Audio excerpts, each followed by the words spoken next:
मंच पर उपस्थित हमारी पार्टी के श्रेष्ठ नेतागण, उपस्थित जनसमूह, मातृशक्ति, आज इस मंच के माध्यम से हम आप लोगों को कहना चाहेंगे कि ये ऐसा समय है जहां हमें निर्णय लेने की जरूरत है, क्योंकि देश के जो वर्तमान हालात हैं, इस हालात में देश के एक एक नागरिक का, एक एक वोटर का कर्तव्य बनता है, जिम्मेदारी बनती है कि जो देश के बदतर हालात हैं, इसको बदलने के लिए और इन हालातों को सुधारने के लिए एक ऐतिहासिक निर्णय सोनीपत की धरती पर भी लिया जाना चाहिए, ताकि अपने आने वाली पीढ़ियों को हम भी गर्व से कह सकें कि जब देश लूट रहा था तो उसके खिलाफ खड़े हुए आंदोलन के सिपाही हम भी थे। इसलिए आज देश के वर्तमान हालात पर आप लोगों को यहां से एक संकल्प करके जाना है कि जो देश की इस लुटेरी सरकार ने आप लोगों के हितों को लूटने का काम किया है, देश के एक एक वर्ग को परेशान करने का काम किया है, तो उसका बदला वोट की चोट से लेने का काम हमारा युवा वर्ग और देश का मतदाता करेगा। आज आप सभी का कर्तव्य बनता है कि देश की उस अंतिम व्यक्ति तक, उस अंतिम वोटर तक राहुल गांधी जी का पैगाम पहुंचाना है। आपको इस लोकतंत्र की रक्षा के लिए वो कदम उठाने हैं जिसके लिए बाबा साहब भीमराव अंबेडकर ने सपना देखा था। इसलिए आज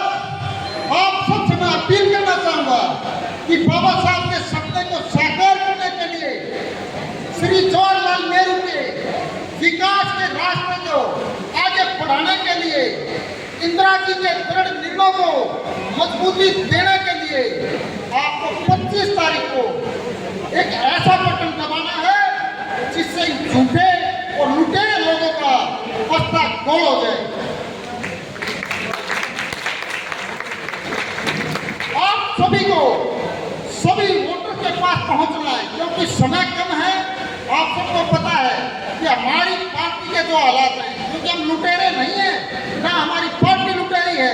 क्योंकि हमारे पास फालतू में खर्च करने के लिए भी नहीं है और न ही वोटर को बहकाने के लिए कुछ है। हमारे पास है तो हमारा इतिहास है, कांग्रेस पार्टी का स्वतंत्रता आंदोलन का इतिहास है और देश को आजाद होने के बाद वो इतिहास है जिसने आज दुनिया के विश्व पटल पर आज भारत की बुलंदियों के झंडे गाड़े हैं। क्योंकि कांग्रेस ने सिर्फ एक ही काम किया है, काम थोड़े रहे ज्यादा रहे कोई बात नहीं, लेकिन कभी देश की जनता से झूठ नहीं बोला है। और एक दूसरे हमारे प्रधानमंत्री, आज के वर्तमान प्रधानमंत्री को देखिए, सुबह उठते हैं तो भी झूठ और जब शाम को सोते हैं तो भी झूठ। इसलिए झूठ की राजनीति का पटाक्षेप करने का समय अब आ गया है। इसलिए आप सभी 25 तारीख को बिल्कुल याद रखना है, एक एक वोटर को घर से निकालना है और राहुल गांधी जी का जो घोषणा पत्र है वो देश की राजनीति में इस बार मील का पत्थर साबित होने जा रहा है। इसलिए आप सभी को उस घोषणा पत्र को पढ़वाएं, समझाएं कि उस घोषणा पत्र में हमारी चाहे महिला शक्ति है उनको राहुल जी ने क्या देने का संकल्प लिया है और जो हमारे युवा हैं उनके लिए क्या रखा है। आपको मोटी मोटी बातें मैं आपको बताना चाहूंगा